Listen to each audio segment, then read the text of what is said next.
வந்து பேம்பூ ஃபைபரோட top sheet லேயருங்க. பேம்பூ ஃபைபர் லேயர் இது வந்து.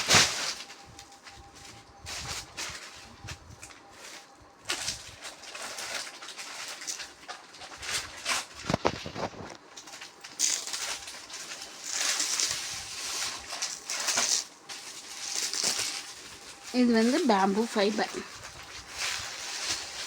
அடுத்த லேயரில் பார்த்திங்கன்னா நம்ம இந்த ஏடிஎல் ஸ்ட்ரிப்பு எதுக்குன்னு கேட்டிங்கன்னா ப்ளட்டை வந்து ஒரே இடத்துல சக் பண்ணாமல் ஸ்ப்ரெட் பண்ணி விடுறதுக்கான ஒரு சிப். இது வந்து வேறு கெமிக்கல்ஸ் எல்லாம் எதுவுமே கிடையாதுங்க.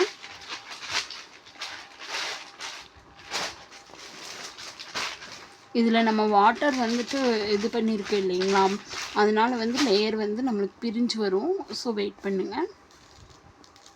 இதில் வந்து 2 லேயர்ஸ் இருக்குங்க, second layer and third layer.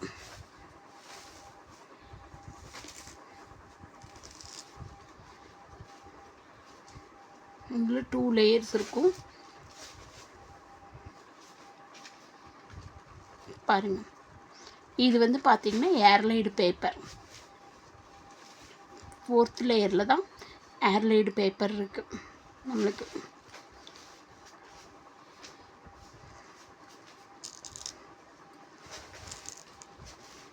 இது செகண்ட் லேயர், இது வந்து தேர்ட் லேயர். அதே மாதிரி இது சாப் பவுடருங்க, அப்சர்வ் பண்ணிக்கிறதுக்காக சாப் பவுட்ரு. அதே மாதிரி 5th லேயரில் பார்த்தீங்கன்னா இப்போ 5th லேயர்லேயும் உங்களுக்கு ஏர்லைடு பேப்பர் ஒன்று இருக்குது. ப்ளஸ் வந்துட்டு ஏர்லைடு பேப்பர்.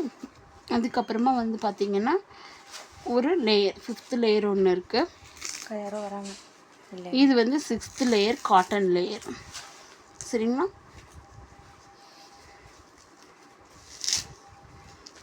லாஸ்ட் லேயருங்க இது.